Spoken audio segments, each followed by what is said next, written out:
Bismillah ar-Rahman ar-Rahim. In the name of Allah, the Beneficent, the Most Merciful. I'd like to welcome you, dear viewers, to another in our series, The Forces of Evil.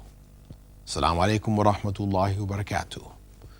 In this series, we're looking at the forces of evil. Ancient forces, modern forces, forces of the future.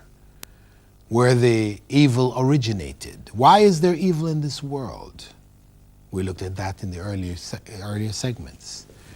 And we began to look at the methodology used by the forces of evil to promote the evil way in this life, to call people away ultimately from the worship of God Himself, which is the ultimate evil.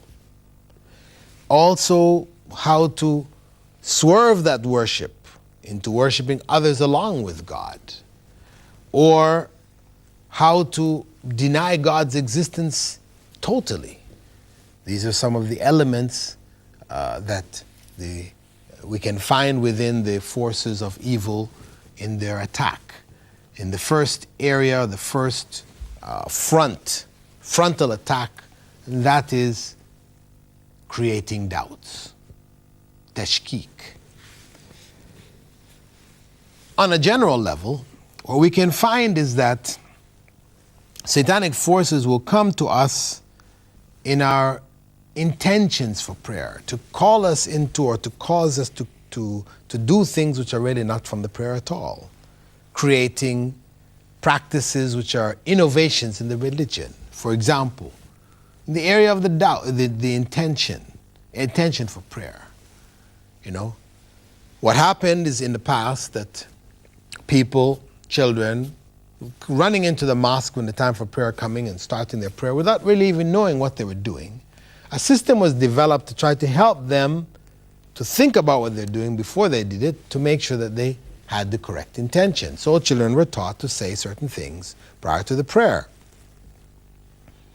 You know, I make the intention of praying and identifying what prayer, how many units in that prayer, praying behind this imam, facing Mecca, and all these kind of statements were made in order to help that individual fix their intention for that prayer.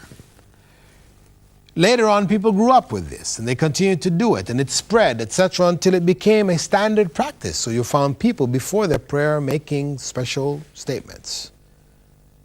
إني نويت أن نصلي 4 ركعات ظهرا مقتديا بالإمام متجها إلى القبلة, and so on, so on, so on, so on, so forth. But this became innovation. This is bid'ah, innovation in religion. Then, within the prayer itself, because I should mention that the place of the intention is the heart. Prophet ﷺ did not teach us to express one's intention before the prayer. When we're old enough to and mature enough to know, then when we come to prayer and we make ablution, etc., we know what we're going to do. That knowledge is sufficient. We have it in our hearts, what we're there for. That is sufficient. We don't need to say it. But going on to wudu, to salah itself, before wudu. In the wudu itself, which is the ablution, preparing oneself for prayer, Ubay ibn Ka'b, in a narration, stated, that quoted Prophet Muhammad ﷺ as saying, Inna lil wudu'i shaytanan. There is, for ablution, a devil, an evil amongst the jinn. يقال له الولهان. His name is Al-Walhan. It's the name of the group of these jinn who will come to people whilst they're making wudu. فاتقوا وساوس الماء. So beware of the whisperings related to the water. So what happens is that the person will be making ablution, they're washing their hands, their face, their mouth, and so on. When they reach their feet, for example, they'll wonder, did I do my hair? They'll touch their head. Is the hair dry? It's dry. Did I do it or not? That makes them go and do it over again. Or after they wash, they wonder, oh, did I wash the whole part, or is there a part left unwashed or whatever? You know, and they end up doing it over. And they may end up doing their wudu over and over and over again, worrying about forgetting that they may have forgotten this part or that part or the other part. So this is one of the ways. Of course, if making ablution, preparing for prayer becomes such a problematic thing, then what happens to the person? and prayer. How to pray then? It will lead that person to not want to even pray. So the solution for this is just to invite somebody when you have to make ablution to watch you. They can tell you at the end, yes, you did wipe your head, yes, everything was properly washed. Go ahead and pray. Break that.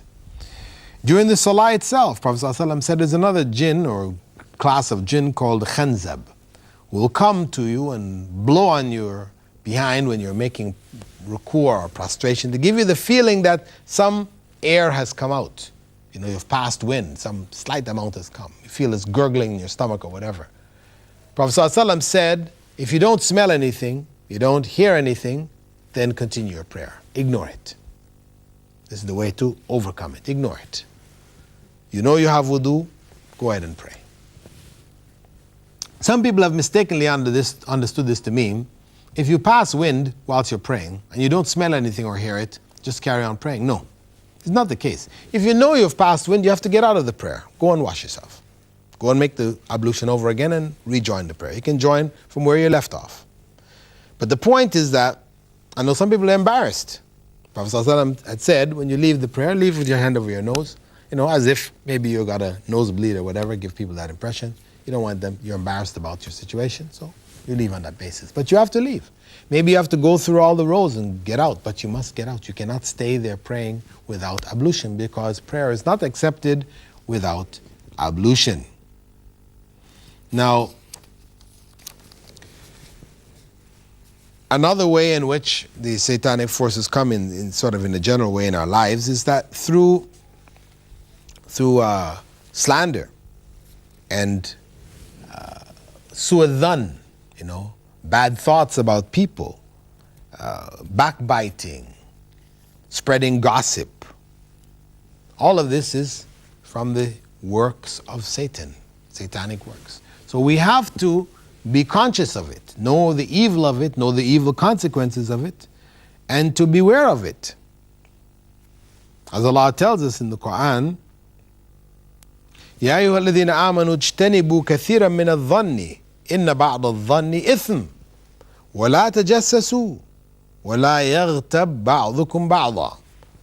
O you who believe, stay away from much suspicion, because some of suspicion is in fact sin.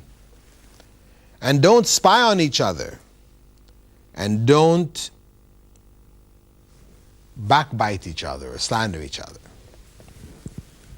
These are clear warnings. Satanic forces feed this area, create havoc amongst people and their families. We know, that the satanic forces love to split up ranks, split up people, split up their families, etc., etc. There's a very famous hadith which is found in Sahih Muslim, in which Abu Musa al-Ash'ari had said, every morning Iblis sends out his troops, saying, whoever misguides a Muslim, I will give him a crown to wear. One will say to him, they'll come back and report, I remained with so-and-so until he divorced his wife. Created enough doubts amongst him, so he ended up divorcing his wife shortly after marrying her. Another will say, I got this person to be bad to his parents, and even though he was about to do good for them. And he got another one to drink alcohol, corruption. Satan will say, you're the one, you're doing well. Another will come and say, I stuck with this person until they committed fornication. He said, you are the one. And another will come and say, I got stuck with this individual until he murdered somebody else. And he said, you are really the one. This is the way in which he operates, encourages people through doubts to commit major sins and major errors.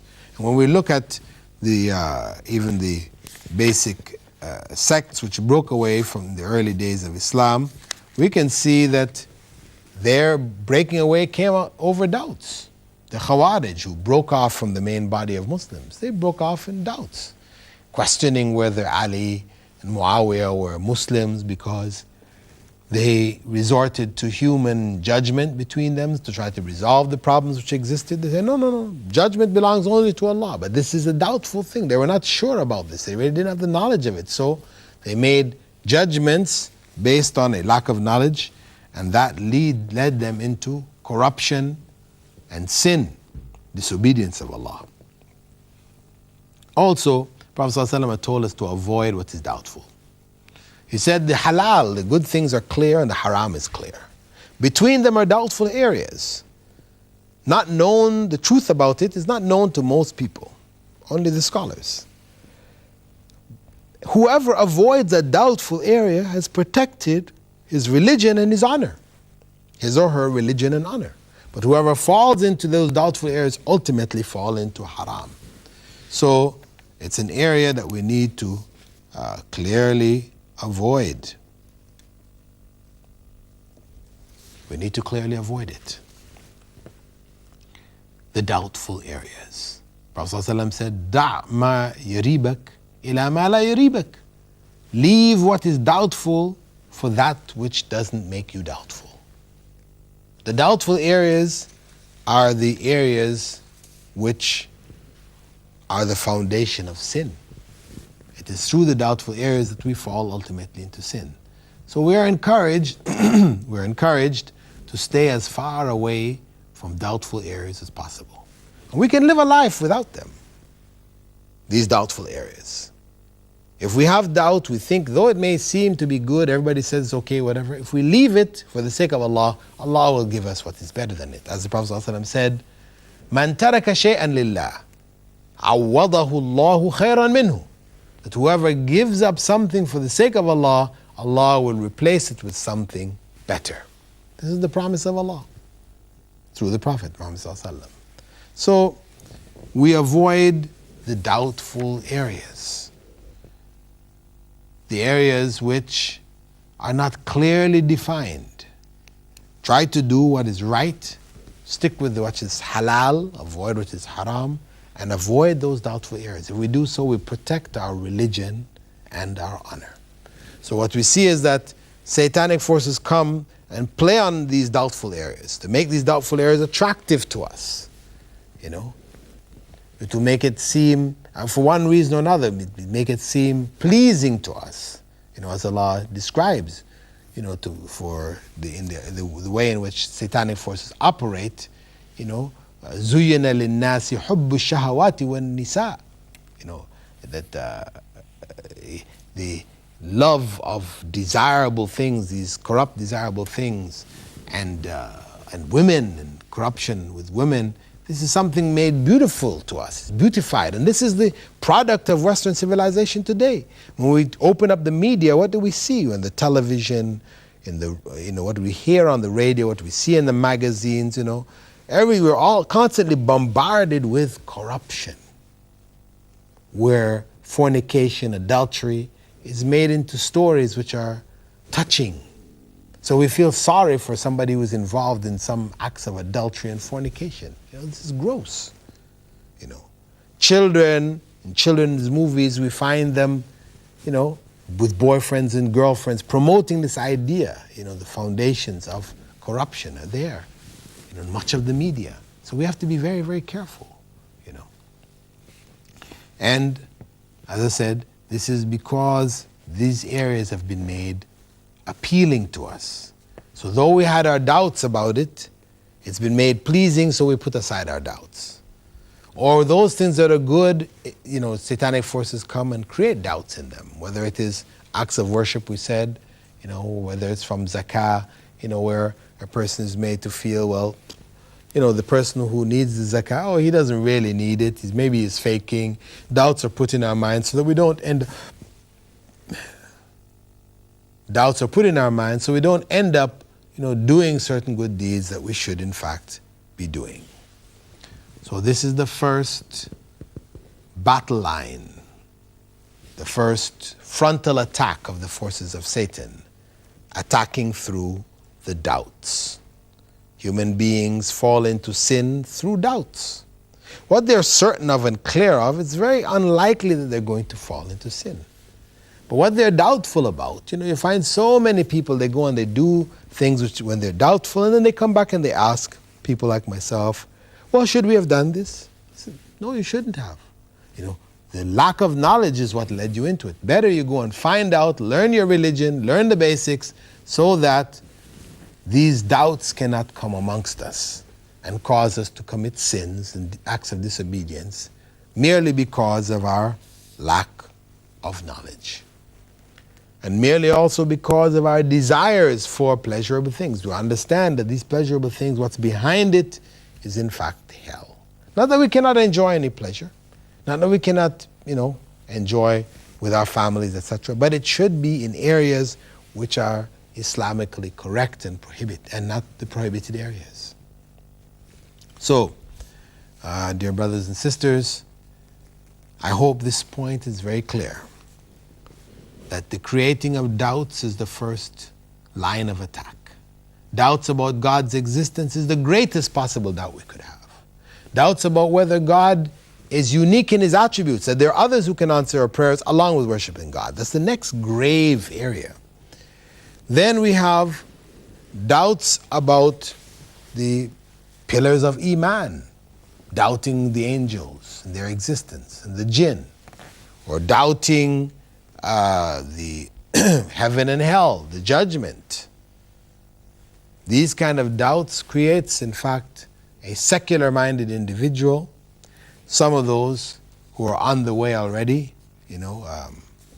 who have accepted these doubts and now have thrown off the coat of religion, becoming liberal thinkers, they have been pushed into that through the doubts, their inability to deal with their doubts. So this, as I said, is a primary area. The second area that we'll be looking at in our coming segment is that of beautifying the desires and sin. We began to talk about it in this section. But this is a very vast section involving many issues. We'll actually go into them in detail in our coming segment. The beautifying of one's desires.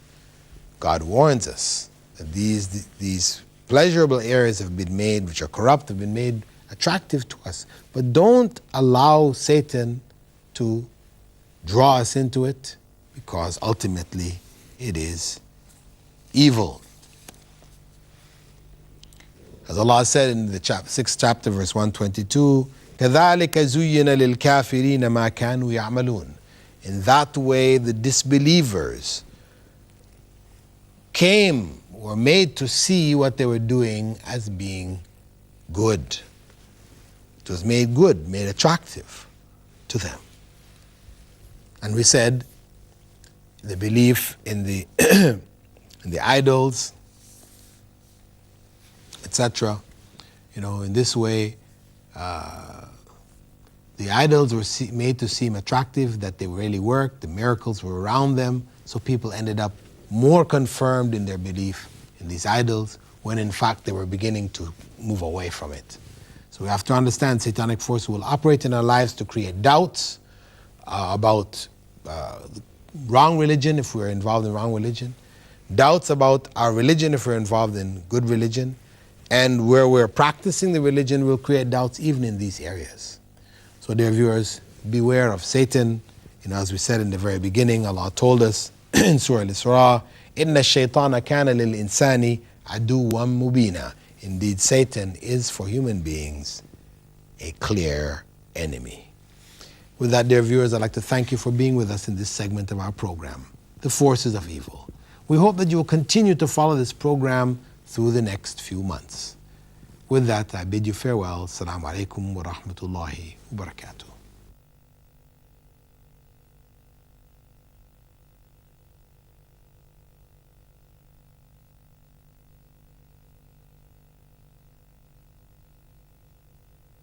أعوذ بالله من الشيطان الرجيم. بسم الله الرحمن الرحيم. ألف لام ميم. ذلك الكتاب لا ريب فيه هدى للمتقين الذين يؤمنون بالغيب ويقيمون الصلاة ومما رزقناهم ينفقون والذين يؤمنون بما أنزل إليك وما أنزل من قبلك وبالآخرة هم يوقنون أولئك على هدى من ربهم وأولئك هم المفلحون إن الذين كفروا سواء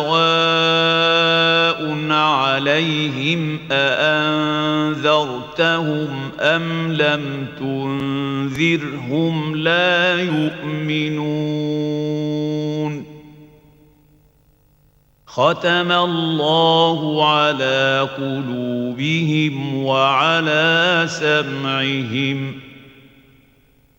وعلى أبصارهم غشاوة ولهم عذاب عظيم ومن الناس من يقول آمنا بالله وباليوم الآخر وما هم بمؤمنين يخادعون الله والذين آمنوا وما يخدعون إلا أنفسهم وما يشعرون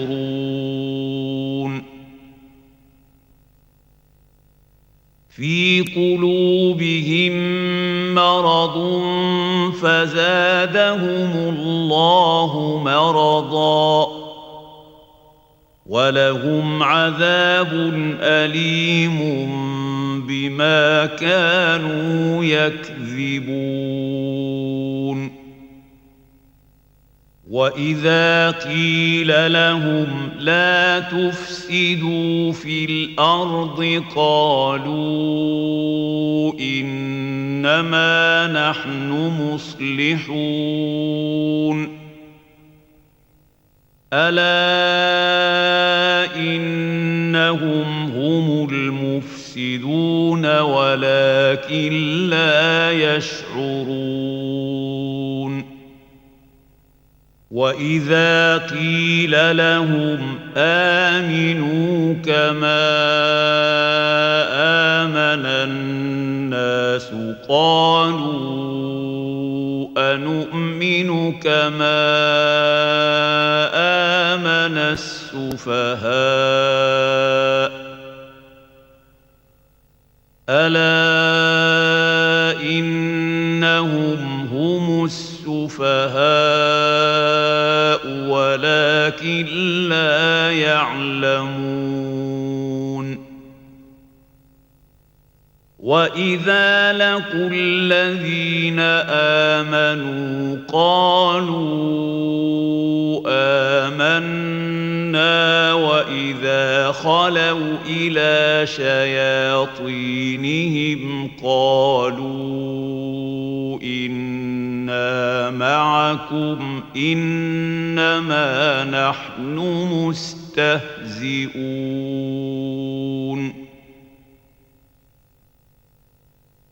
الله يستهزئ بهم ويمدهم في طغيانهم يعمهون أولئك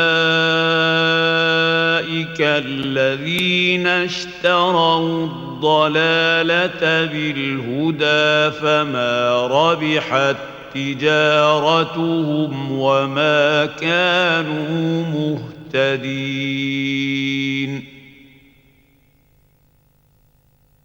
مثلهم كمثل الذي استوقد نارا فلما أضاءت ما حوله ذهب الله بنورهم وتركهم في ظلمات لا يبصرون